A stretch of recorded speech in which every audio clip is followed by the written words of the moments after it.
The fire was dying, and Emma Whitlock knew she was next.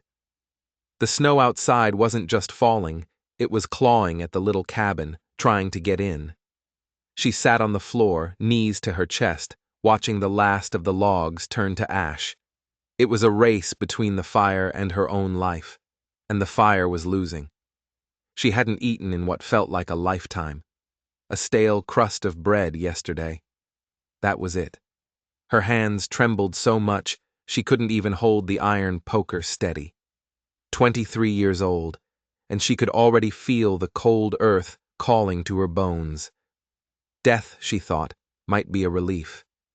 It would be quiet. It would be an end to the hunger, an end to the whispers. She thought of her husband, Samuel, buried on the hillside last spring. The snow had covered his grave now, erased him completely. Soon, she'd be right there beside him, just another forgotten soul. The wind howled through the cracks in the walls, and it sounded just like the voices from town. They'd called her cursed after Samuel died. They'd said she was a black widow, that she'd married him for his land and then poisoned him for the deed. Her looks, they whispered, were a trap laid by the devil himself. Their eyes followed her everywhere, sharp and hateful, until she couldn't take it anymore. She'd fled to this little cabin on the edge of nowhere, living like a ghost. Her pride was the only thing she had left, and it kept her from begging, even as her stomach twisted into knots. So she stayed silent. She became a shadow. And tonight, she was ready for that shadow to fade completely. Another dawn alone felt like a punishment she couldn't bear. It was in that deep, final silence that she heard it. A sound that didn't belong. At first, she thought it was just the storm, the old wood of the cabin groaning under the weight of the snow. But then it came again.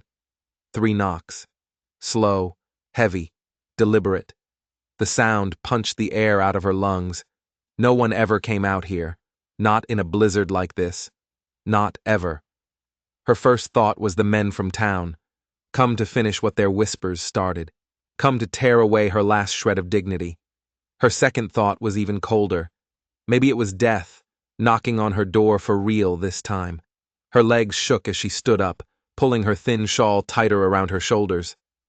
The knocking came again, harder this time, more insistent. She pressed her palm against the door, trying to feel who was on the other side. The handle was like a shard of ice in her hand. Every warning her father ever gave her screamed in her head. Don't open the door for strangers in the wild. But a tiny voice, deeper than the fear, told her she had to. She had to know. She lifted the latch. The door creaked open. The wind hit her like a physical blow, a blizzard of ice and snow that stung her face. And then she saw them. 3 of them. Standing there in the swirling white. They were huge, broad-shouldered, their chests bare to the storm. Their dark hair was caked with snow and frost. They were Apaches. Their presence filled the doorway, blocking out what was left of the world. Their breath plumed in the freezing air, their eyes dark pits that seemed to see right through her. Emma's heart stopped dead in her chest. Every story the town fed her, every rumor of raids and violence, exploded in her mind. Her hand flew to slam the door shut, but something stopped her. They didn't move. They didn't raise a weapon. They just stood there, letting the storm tear at them. The oldest one, the one with a jagged scar that sliced down his cheek, took a half step forward. "Shelter," he said. The word was rough, his English broken, but the meaning was clear as a bell. His hand wasn't reaching for a knife. It was pressed against his own chest, a simple gesture of need. Emma's throat was so tight she couldn't breathe. She looked from the scarred man to the other 2. One had eyes as sharp and cold as a hawk's. The other was younger, shifting his weight from foot to foot, the cold gnawing at him. Snow was melting on their skin, on the hard lines of muscle across their chests. They were powerful, no doubt about it. But she also saw the exhaustion in their faces, the raw desperation of men who had been beaten by the winter. Men who had no choice but to knock on the door of a white woman living alone. A war raged inside her. If she let them in, the town would crucify her. The gossip would turn to open hatred. She could be putting herself in terrible danger. But if she turned them away, they would die. Out there, in the storm, they wouldn't last the night, and she would be left with the image of their faces, their dark, pleading eyes, for the rest of her short life. She stood there in the doorway, the storm whipping her hair across her face, feeling like she was frozen in time. The wind moaned, the only sound in the world. And then she remembered what she'd been thinking just minutes before, that she was going to die tonight, alone and forgotten. A piece of her heart cracked at the thought. She couldn't do that to them. She couldn't condemn another living soul to the same fate. "Come," she whispered, the words stolen by the wind. She stepped back from the door, into the flickering light of her dying fire. The three men looked at each other, a quick, silent conversation passing between them. Then they ducked their heads and came inside. The scarred man moved with a slow, deliberate grace, as if trying to make himself smaller, less threatening. He guided the others past her, his movements calm and careful. The door swung shut, and the roar of the storm was muffled to a whisper. Suddenly, the tiny cabin felt impossibly small. The air was thick with their presence, their sheer size. They almost touched the ceiling beams. Emma scrambled back, pressing herself against the far wall, clutching her shawl like a shield. She had just invited either her salvation or her ruin into her home, and she had no idea which. They stood in the middle of the room, not speaking, steam rising from their skin as the cabin's meager warmth touched them. The youngest one rubbed his arms, his teeth chattering. The hawk-eyed one watched her, his gaze just as cautious as her own. The leader, the scarred one, slowly lowered himself to the floor by the hearth. He held his hands out to the pathetic flames, but his eyes never left her face. Emma's heart hammered against her ribs. She could hear Mrs. Rose's shrill voice in her head, the scorn dripping from every word. What would they say now? Alone. With 3 Apache men. The shame burned hotter than the embers in the fireplace, but the longer she looked at them, the less she saw the savages from the stories. She saw men, weary men pushed to the very edge of survival.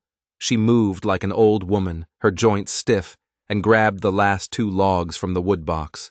She placed them carefully on the fire. Sparks flew up, and for a moment, the room was bathed in a bright golden light.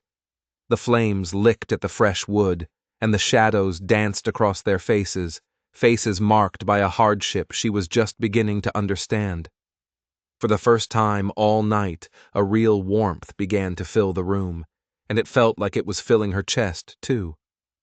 The scarred man inclined his head, a tiny movement, but it was packed with meaning. It wasn't a demand, it was gratitude, it was respect. And in that moment, it was enough to make her eyes sting. She stumbled back to the bench by the table, her whole body shaking, and it wasn't just from the cold anymore. She couldn't speak. They hadn't explained themselves, but the silence wasn't empty now. It was a bridge, a fragile one, built out of a single, desperate act of mercy. The storm raged outside, but inside, there was only the fire, the sound of breathing, and the shared, unspoken knowledge that tonight, none of them would die alone. Fear was still there, of course. It was a cold knot in her stomach, a whisper in the back of her mind telling her what a fool she was. But another feeling was starting to grow alongside it, something quieter, something that told her that sometimes just surviving is the first step to trusting. She folded her hands in her lap and stared at the growing flames. Her lips barely moved as she whispered a prayer she hadn't dared to say in months. Let this not be my end. The fire crackled, as if in answer. When she looked up, all 3 of them were watching her, and there was no threat in their eyes, no hunger. Just the same raw, desperate plea that had brought them to her door in the first place. They were just as scared as she was. In that shared look, something passed between them. A silent promise. The night will not take us. Emma looked down, feeling the heat rise in her cheeks, but her heart felt steadier than it had in years. She had opened the door. She didn't know what it would cost her, but right now, in the warmth of the fire, she didn't regret it. Not yet. Emma woke to the sound of the cabin groaning under the weight of fresh snow. A pale gray light filtered through the frosted window. The storm had passed. For a moment, she thought she'd dreamed it all. Then her eyes went to the hearth. The fire was still glowing, and stretched out on the floorboards were the three men.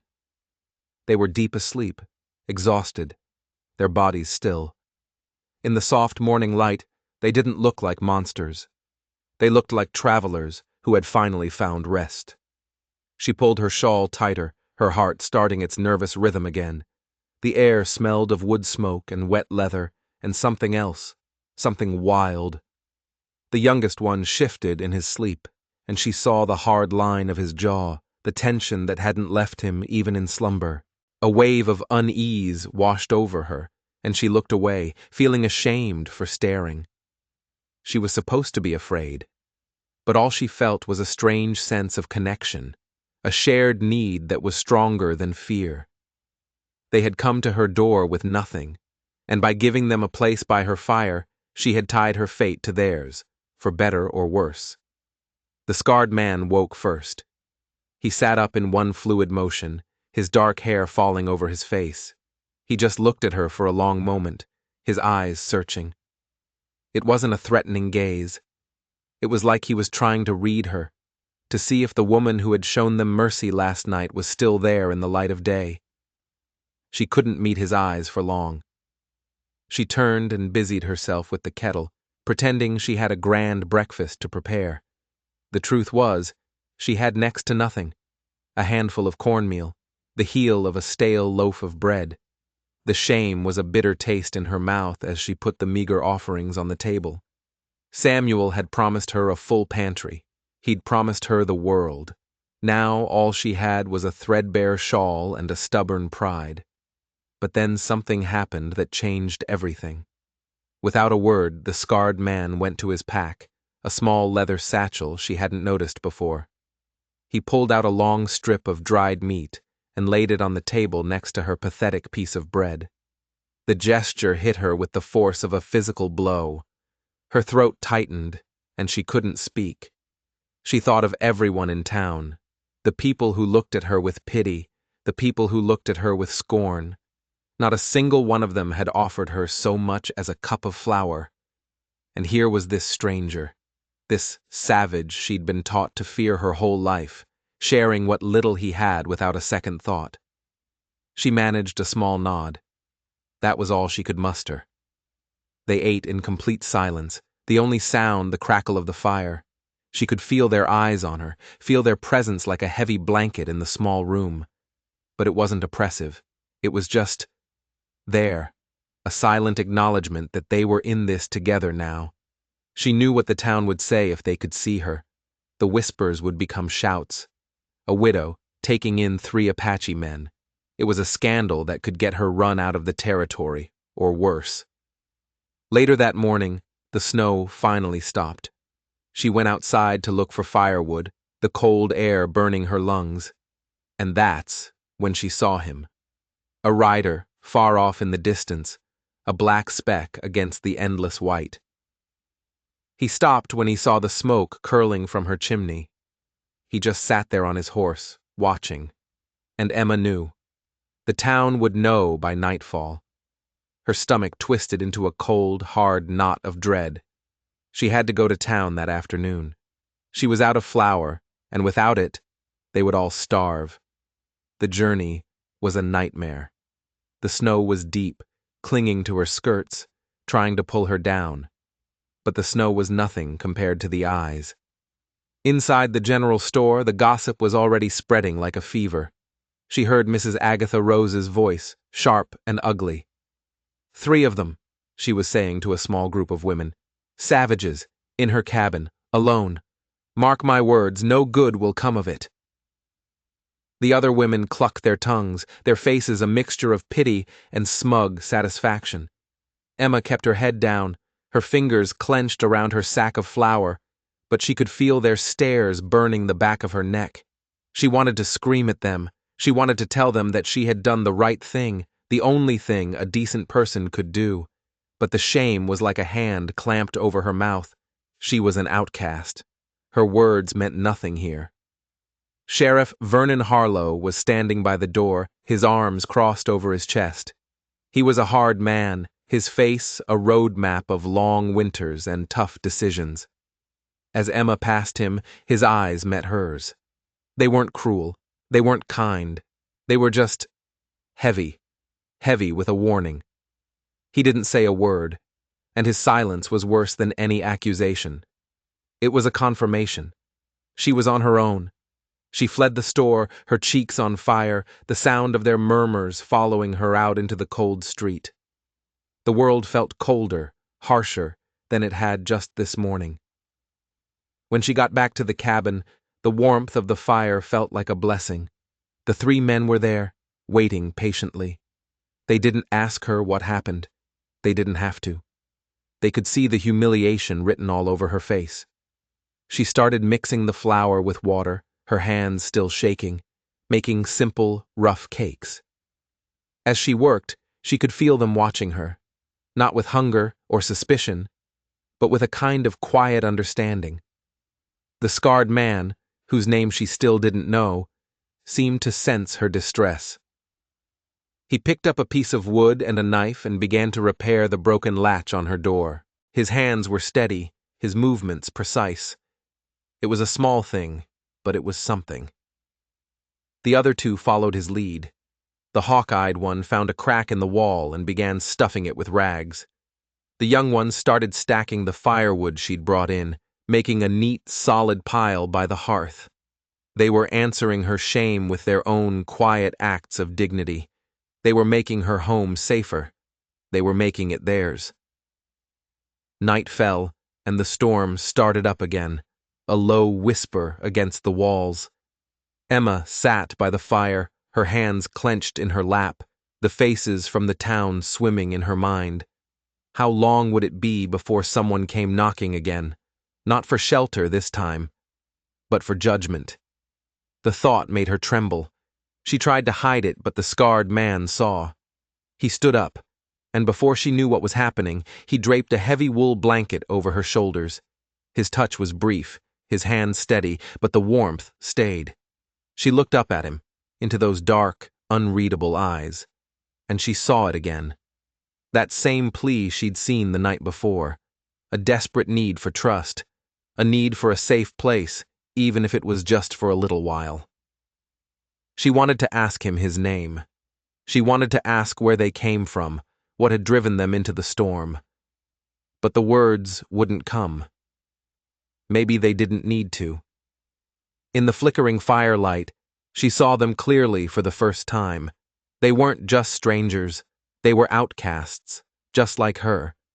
They knew what it felt like to be judged, to be unwanted, and in that shared understanding, her own shame began to feel a little lighter. She wasn't the only one. Outside, the wind howled, and she thought she could hear voices in it, the whispers from the town carried on the storm. She pulled the blanket tighter and closed her eyes. When she opened them again, they were all watching her, their faces solemn in the firelight. It was as if they knew. They knew the price she was paying for her kindness. Her heart felt like it was going to break, with fear and with something else, something she was too scared to name. The town will hate me for this, she thought. And then another thought followed, quiet but clear. But tonight, I am not alone. The fire hissed, and the weight of the world pressed against the thin cabin walls. But for the first time in a very long time, Emma felt a flicker of defiance.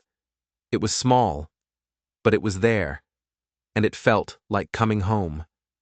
The days that followed were a battle. Not against the men in her cabin, but against the endless, suffocating snow. It piled up against the walls, burying them deeper, turning the world into a white prison. The flour dwindled. The cornmeal was almost gone. Hunger became a constant, gnawing presence. Every meal was a painful reminder of how close they were to the edge. She would make the small, thin cakes, and the smell would mock the emptiness in her stomach. She'd divide them into 4 equal portions, always trying to give herself the smallest piece, hoping they wouldn't notice. But the scarred man always did. His name was Takakota, she had learned. He would slide half of his portion back to her, his eyes meeting hers in a silent command. She wanted to refuse, to hold on to her pride, but her body would betray her, her trembling hands reaching for the food. It was a humiliating ritual, a daily surrender. And yet, it was also a bond. The other 2, Nyati with the hawk eyes and the younger one, Kwana, would add their own offerings. Strips of dried venison, tough as leather, but it was food. It was life. Emma would chew each bite slowly, her eyes stinging with unshed tears. The shame was still there, but it was tangled up with gratitude. She had nothing left to give them but this roof and this fire. They had come to her for mercy, and now she was the one who depended on them for survival. Their lives fell into a rhythm, a silent language of work. Takakota took her dull axe and split the frozen logs with a power that was both terrifying and beautiful. The steady thump, thump, thump of the axe became the new heartbeat of the cabin. He'd carry the wood inside and stack it neatly by the hearth, never looking at her, as if the offering was too private for thanks. Nyati was the mender. He was quiet, always watching, but his hands were never still. He patched the leaky roof. He nailed down the loose floorboards. He stuffed every last crack in the walls with moss and rags, sealing them against the wind. His silence had once unnerved her. Now, it was a comfort. One day, she was struggling to lift a heavy pot of melted snow from the fire. Before she could ask, he was there, taking it from her. Their fingers brushed for a fraction of a second, a spark of heat in the cold air. She pulled her hand back as if burned, her face flushing. He said nothing. He just set the heavy pot down, his movements economical and graceful. Kawana, the youngest, the restless one, took her out into the thicket behind the cabin. He was going to teach her how to set snares. She felt clumsy and foolish, stumbling through the deep snowdrifts. But he was patient. He showed her how to tie the wire just so, how to read the tracks in the snow, how to hide their scent with pine needles. When they caught their first rabbit, a wave of revulsion went through her. But the hunger was stronger. Kawana killed it quickly, with a strange kind of reverence, and that night, as they roasted it over the fire, the smell was the most wonderful thing she had ever known. The taste was relief. It was hope. The evenings were the quietest time. The men would speak to each other in their own tongue, their voices low and soft. They always gave her the best spot by the fire. They never crowded her. They kept a careful, respectful distance that spoke volumes. This small, unspoken courtesy was how the trust between them grew. It wasn't in grand gestures, but in these tiny, consistent acts of decency. She started to breathe a little easier in the small cabin. The fear was still there, a low hum beneath the surface, but it wasn't screaming anymore. One evening, she was mending a tear in her dress, the only one she owned. The thread was thin, the fabric worn, but her hands were steady. She felt their eyes on her and looked up. All 3 of them were watching her, their faces unreadable in the firelight. It wasn't desire. It wasn't pity. It was something else. A kind of solemn respect, as if the simple act of mending something broken was a powerful magic. She felt her cheeks grow warm and bent her head back to her work. The needle slipped, pricking her finger. A single, perfect drop of blood welled up, bright crimson against her pale skin. Before she could even think, Takakota was leaning forward, offering her a small, clean strip of cloth from his pouch. Their fingers touched as she took it, and this time she didn't pull away. The warmth of his hand lingered for a moment. "Thank you," she whispered. And in the hush that followed, she felt another thread being stitched into place, binding them together. But the town was always there, a shadow at the edge of her world. On her next trip for salt, the whispers were louder, sharper. She heard Mrs. Rose behind her, her voice like nails on a slate. "There she goes, the widow who keeps company with savages." The words were like a physical blow. Emma's hand started shaking so badly that she dropped the tin of salt. It clattered on the floorboards, and a few of the women laughed. Cheeks burning, she snatched it up and fled the store, not even waiting for her change. The journey home was a blur of shame and anger. When she reached the cabin, she just stood outside for a moment, hugging herself, trying to compose her face. She didn't want them to see how broken she was, but when she finally pushed the door open, they were just there. Kawana was tending the fire. Nyati was carving a new handle for the axe. Takakota was stacking the last of the wood. They looked up when she came in, a quiet nod of acknowledgement. No questions, no pity, no judgment.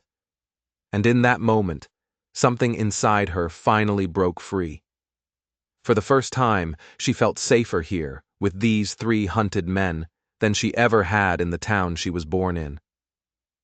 That night, she couldn't sleep. She sat by the dying fire, listening to their slow, steady breathing. A thought, sharp and clear as glass, pierced through her fear. She was no longer just surviving. She was part of a pack. A strange, broken, desperate little pack. But a pack, nonetheless. The world outside could hate her.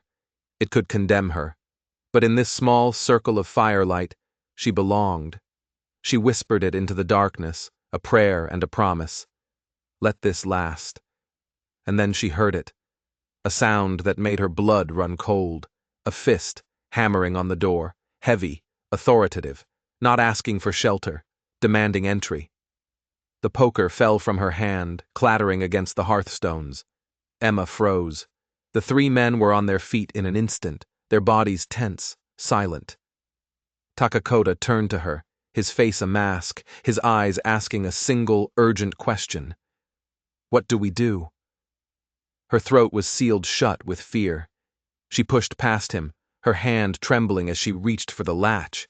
She pulled it open. The cold that rushed in wasn't just the wind, it was Sheriff Vernon Harlow. He stood there, his coat dusted with snow, his eyes as sharp as a newly honed knife. And he wasn't alone.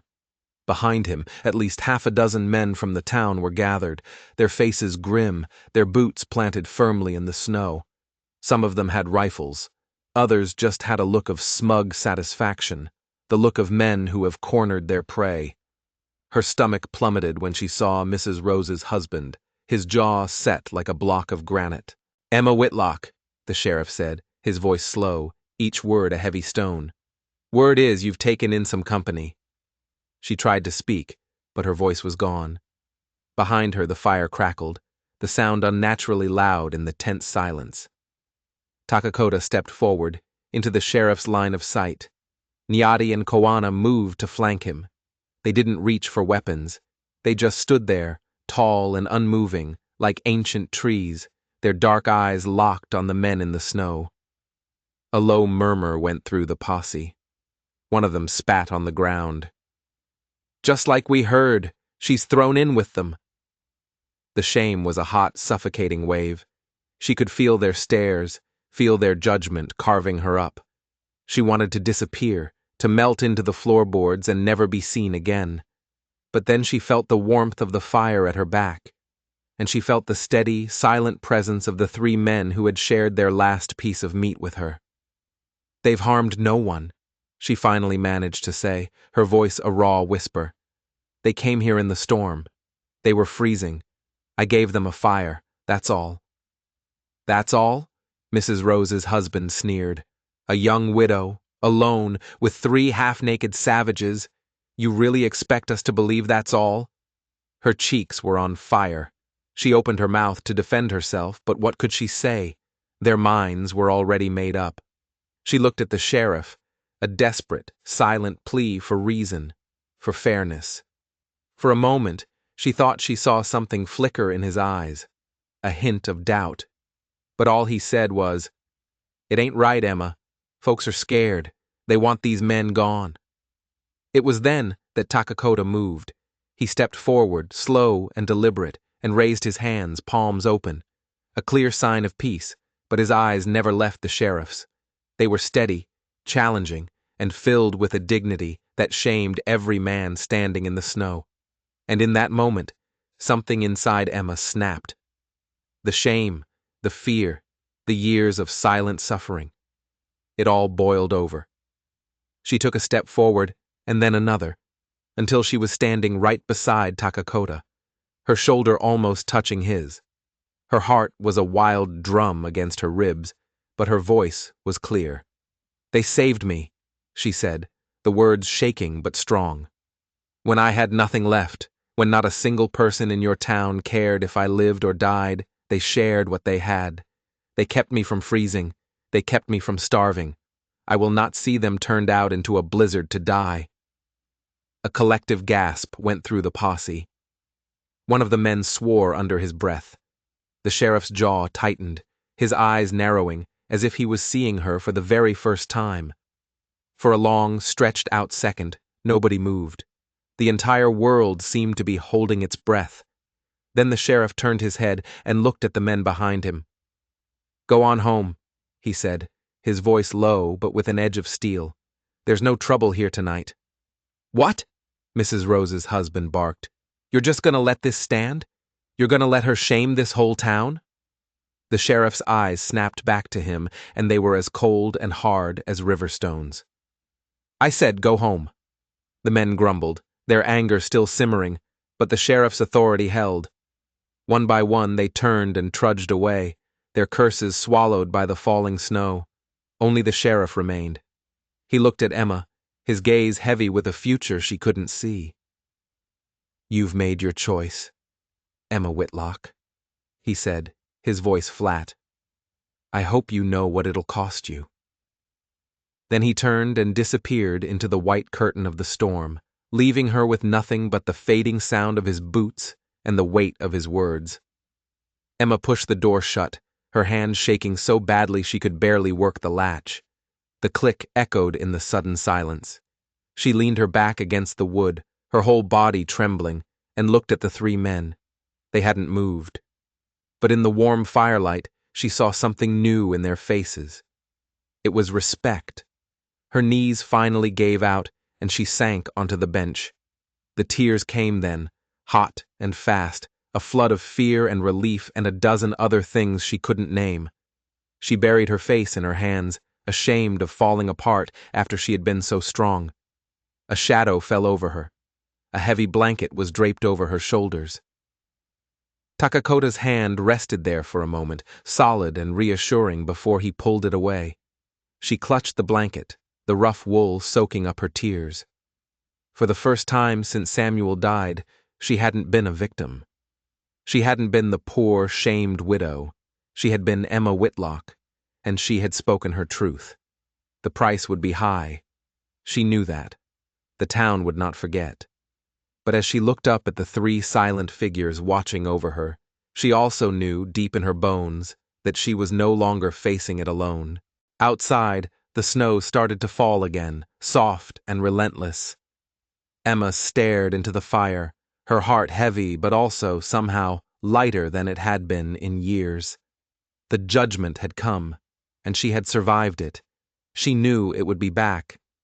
But this time, she would be ready. She whispered it to the flames, a vow to herself. So be it. The storm came back that night, meaner than before. It screamed down from the mountains, a physical manifestation of the town's fury. Emma stood at the window, watching the snow whip past in horizontal sheets, and the sheriff's words echoed in her head. "I hope you know what it'll cost you." She had stood up to them, but all she had done was poke the hornet's nest. Now, the hornets were coming back. Behind her, the men moved with a quiet purpose. There was no fear, just a grim readiness. Takakota checked the new latch on the door. Nayati sharpened a long knife by the fire. Kawana stacked wood, his movements quick and efficient. They were preparing for a siege. They knew, just like she did, that this wasn't over. And then she saw it. A flicker of orange in the blizzard. Her heart seized. She pressed her face to the cold glass, praying she was wrong. But then there was another, and another. Torches. A dozen of them, maybe more, moving through the snow. A mob. They were coming back to finish it. "They're here," she whispered, her voice barely audible. The three men exchanged a single, somber look. Takakota took the axe, not the blade end, but the heavy, blunt pole. He stood by the door. Nayati grabbed a small hunting rifle from his pack, his eyes glancing at Emma as if waiting for her command. Kawana moved to the window beside her, his body coiled like a spring. Emma's mind went blank with terror. It would be so easy to give in, to tell the men to run, to hide. But then she thought of Mrs. Rose's smug, hateful face. She thought of the laughter in the store, and she thought of these three men who had shown her more kindness than her own people. They were not animals to be hunted. Not tonight. A fist slammed against the door, so hard the whole cabin shook. "Open up, Whitlock!" a voice roared over the storm. "You had your chance. Send them out now, or we'll burn you all to the ground." Her hands were shaking, but she walked to the center of the room, her shadow long and defiant in the firelight. She looked at Takakota. His eyes were calm. They held no fear, only a question. "Are you with us?" She took a deep breath and turned to face the door. "Go home!" she screamed, her voice raw with a fury she didn't know she possessed. "You have no right! They have done nothing wrong!" A wave of ugly laughter answered her. "Nothing wrong? You shame us all, you witch. We're ending this tonight." The latch began to rattle, then splinter, as a heavy log was used as a battering ram. The door groaned, the wood protesting. Kawana tensed, his hand on his knife, but Takakota held up a hand, a silent command to wait.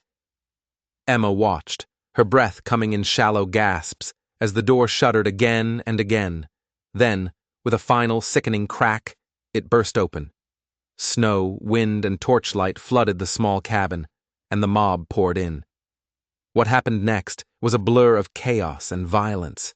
The men from town were a whirlwind of rage, swinging clubs and rifles. But the three Apaches moved like something else entirely. They weren't fighting with rage. They were fighting with a cold, deadly efficiency, their bodies forming a protective wall around Emma. Takakota used the axe like a club, a single powerful swing sending a man flying back out into the snow. Nayati wrestled a rifle from another attacker and snapped it in two over his knee before shoving the man out the door.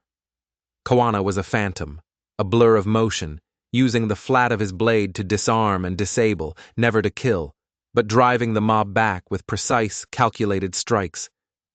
They were warriors, but they were holding back. They were fighting not to slaughter, but to survive. Emma was pressed against the back wall, a scream trapped in her throat. A torch was thrown and landed on the floorboards. Without thinking, she rushed forward and stamped out the flames with the hem of her dress, the smoke acrid in her lungs. A man with wild eyes lunged for her, his face a mask of pure hatred. For a second, she was frozen, the old, helpless Emma. But before his fingers could close around her arm, Takakota was there, his body a solid shield, driving the man back with a force that seemed impossible. "Enough!" The word tore out of her, a sound of pure, primal rage. She stepped forward, past Takakota, past the fighting, until she was standing in the open doorway, her arms spread wide. The fighting stopped. Everyone froze, stunned by her sudden movement. She stood there, a lone woman against a dozen armed men, the blizzard raging around her. Her heart was a frantic bird in her chest, but she did not back down. You will not take them, she cried, her voice ringing with an authority that shocked them all. They are under my protection. If you want to burn this cabin, you will have to burn me with it. Silence. The only sound was the howling wind. The men in the mob looked at each other, their fury suddenly uncertain, their bloodlust cooled by the sight of this small, trembling woman who refused to break. And then another voice cut through the storm. That's enough. Sheriff Harlow. He stepped through the mob, his rifle held loosely at his side. He took in the scene, the splintered door, the defiant woman, the three silent warriors standing behind her. His jaw was tight, his face grim. The decision was made. Go home, he said to the mob, and this time his voice was like iron. This is over. There will be no killing here tonight. They started to protest, but one look from the sheriff silenced them. Defeated, they lowered their weapons and trudged back into the storm, their torches disappearing one by one into the white chaos. The night was quiet again. Emma's legs finally gave out. She collapsed onto the bench, gasping for breath, the smell of smoke and violence thick in the air. The door swung shut. She looked up at the three men. They were breathing heavily, their faces grim, but as they looked at her, she saw it again. Respect. And something more. Gratitude. The tears came again, but this time they weren't tears of fear. They were tears of release. She covered her mouth, a sob shaking her whole body. Takakota crossed the room and knelt in front of her. He didn't speak. He just rested his hand on her shoulder, a simple, steadying touch. She met his gaze, and in his dark eyes, she saw a promise. You are not alone. The fire burned low, the long shadows dancing on the walls. The town would never forgive her. She knew that. But in the ashes of the attack, something new had been forged. A bond of blood and fire and courage. Outside, the storm raged on, but inside the little cabin, for the first time in a very long time, Emma Whitlock felt a sense of peace. She had faced down the very worst of the world, and she had not broken. She had discovered a strength she never knew she had. She had learned that sometimes the only way to find shelter is to offer it to someone else. And if you enjoyed this story, if you believe that one small act of courage can change the world, don't forget to hit that subscribe button, because there are always more stories of the strange and the brave waiting in the shadows.